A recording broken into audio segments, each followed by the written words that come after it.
सुप्रभात बच्चों। आज हम कक्षा 7 से हिंदी का पहला पाठ पढ़ेंगे, जो कि एक कविता है जिसका नाम है हम पंछी उन्मुक्त गगन के। कविता इस प्रकार है।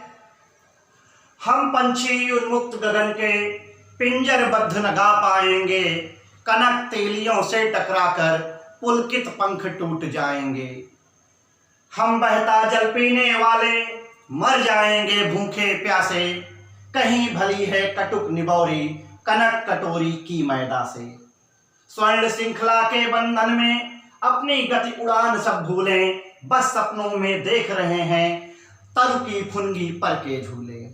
ऐसे थे अरमान की उड़ते, नीले नभ की सीमा पाने, लाल किरण सी चोंच खोल चुगते तारक अनार के दाने। होती सीमाहीन क्षितिज से इन पंखों की होड़ा होड़ी, या तो क्षितिज मिलन बन जाता या तंती सांसों की डोरी। नीड़ न दो चाहे टहनी का, आश्रय छिन्न भिन्न कर डालो, लेकिन पंख दिए हैं तो आकुल उड़ान में विघ्न डालो। इस कविता के कवि हिंदी साहित्य जगत के महान कवि शिवमंगल सिंह सुमन जी हैं। शिवमंगल सिंह सुमन जी का जन्म सन 1915 ईस्वी में उत्तर प्रदेश राज्य के उन्नाव जिले में हुआ था। इनके पिता का नाम ठाकुर साहब बख्श था। इन्होंने अपनी प्रारंभिक शिक्षा रीवा, ग्वालियर आदि स्थानों पर रहकर पूर्ण की। इन्हें बनारस हिंदू विश्वविद्यालय की तरफ से हिंदी के लिए डी.लिट से सम्मानित किया गया। ये 1968 से 1978 के मध्य विक्रम विश्वविद्यालय उज्जैन के कुलपति भी रहे। इन्होंने गद्य साहित्य और पद्य साहित्य दोनों में अपना योगदान दिया।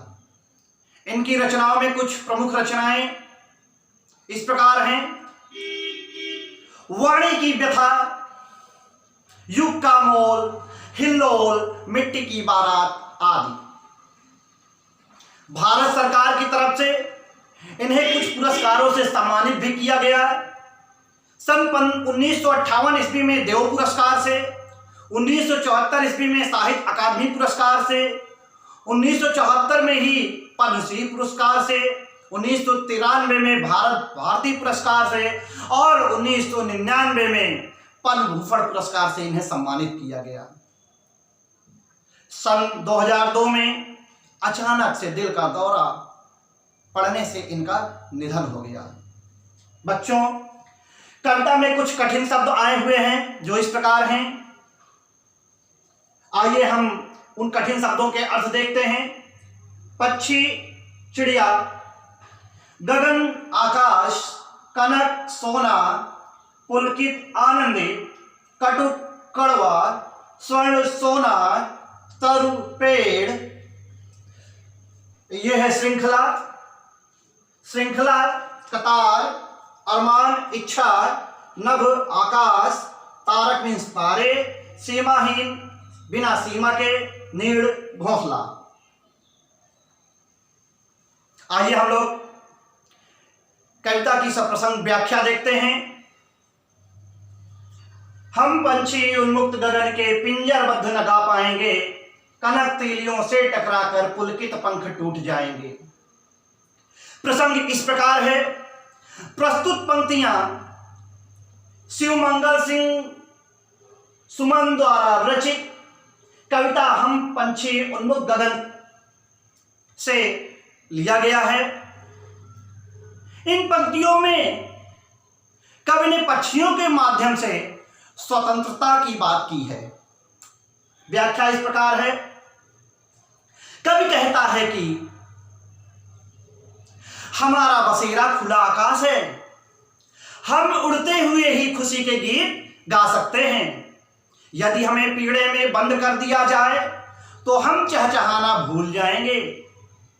आजादी पाने की इच्छा में हमारे कोमल पंख सोने की सलाखों से टकराकर टूट जाएंगे। आगे बढ़ते हैं। हम बहता जल पीने वाले मर जाएंगे भूखे प्यासे, कहीं भली है कटुक निबौरी कनक कटोरी की मैदा से। व्याख्या इस प्रकार है, कवि पक्षियों की ओर से कह रहा है कि हमें बहता हुआ जल पीना पसंद है, पिंजड़े में बंद होकर तो हम भूखे प्यासे ही मर जाएंगे।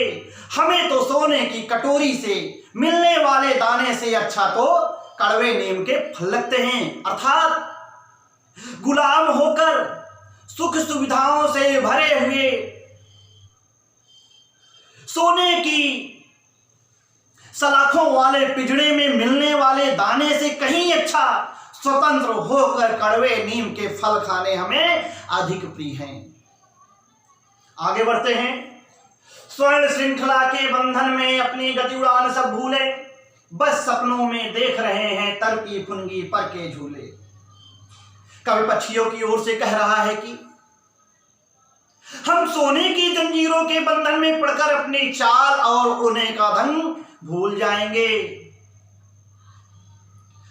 हम पिंजड़े में पड़े पड़े पेड़ों की ऊंची शाखा पर झूला झूलने का बस सपना ही देखते रहते हैं। आगे बढ़ते हैं।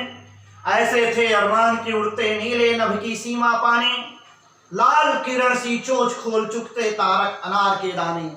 व्याख्या इस प्रकार है, कवि कहता है कि पक्षियों की इच्छा खुले आकाश में उड़ने की है। वे स्वतंत्र होकर खुले आकाश में विचरण करना चाहते हैं। उड़ते हुए वे नीले आसमान की सीमा को पाना चाहते हैं। वे अपनी चोंच से अनार के दाने रूपी आकाश के तारों को चुगना चाहते हैं। होती सीमाहीन क्षितिज से इन पंखों की होड़ा होड़ी, या तो क्षितिज मिलन बन जाता या तंती सांसों की डोरी। निम्न पंक्तियों में कवि कह रहा है कि आसमान में उड़ते हुए पक्षियों के पंखों में एक होड़ सी लग जाती है। वे आसमान की उस सीमा को छू लेना चाहते हैं जिसका कोई अंत ही नहीं है। कई बार मंजिल पाने की चाह में उनकी सांसें उखड़ जाती हैं और कई बार तो वे अधूरे मिलन की इच्छा लिए ही मर जाते हैं, अर्थात अपने प्राणों को त्याग देते हैं। नीड़ न दो चाहे टहनी का आश्रय छिन्न भिन्न कर डालो, लेकिन पंख दिए हैं तो आकुल उड़ान में विघ्न डालो। कवि कहता है कि घोंसला बनाने के लिए पेड़ की डाली दो और चाहे तो उनके रहने का स्थान ही तोड़ डालो, परंतु भगवान के लिए अगर उन्हें पंख दिया है तो उनकी उड़ान में विघ्न न डालो। एक बार हम फिर से कविता का उच्चारण करते हैं। हम पंछी उन्मुक्त गगन के पिंजरबद्ध न गा पाएंगे, कनक तीलियों से टकरा कर पुलकित पंख टूट जाएंगे। हम बहता जल पीने वाले मर जाएंगे भूखे प्यासे, कहीं भली है कटुक निबौरी कनक कटोरी की मैदा से। स्वर्ण श्रृंखला के बंधन में अपनी गति उड़ान सब भूलें, बस सपनों में देख रहे हैं तरुकी फुनगी पर के झूले। ऐसे थे अरमान की उड़ते नीले नभ की सीमा पाने, लाल किरण सी चोंच खोल चुगते तारक अनार के दाने। होती सीमाहीन क्षितिज से इन पंखों की होड़ा होड़ी, या तो क्षितिज मिलन बन जाता या तनती सांसों की डोरी। नीड़ न दो चाहे टहनी का आश्रय छिन्न भिन्न कर डालो, लेकिन पंख दिए हैं तो आकुल उड़ान में विघ्न डालो, आकुल उड़ान में विघ्न न डालो। धन्यवाद।